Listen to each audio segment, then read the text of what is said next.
ไอ้ย่างไปย่างมากำลังว่าสิปั้นขาสร้างตัดหางออกว่าสิเอาจระบีท่าแป้นหนางัวนะก็เลยนึกถึงคำที่เขาเจ้าเว้ามานะยุคเศรษฐกิจจังซี่เขาเจ้าว่าตัดขาเพื่อรักษาชีวิตเออผมก็มานั่งคิดเบิ่งเศรษฐกิจจังซี่สำหรับคนที่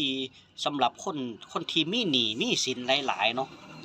หันไปทางใดก็เจอทางตันแม่นแท้กับเศรษฐกิจจังซี่พี่น้อง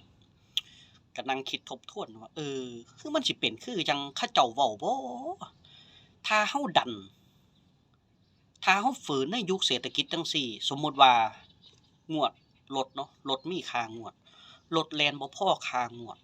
ไปกู้หม้องหั้นกู้หม้องนี้เพื่อสิเอามาใส่ค่างวดพี่น้องก็เท่ากับว่าเฮาเป็นหนี้หลายทางเท่ากับว่ารถเฮานี่มันบ่สามารถเลี้ยงโตเฮาได้แล้วถ้าเฮาฝืนไปนี่มีแต่ตายกับตายลูกเดียวพี่น้อง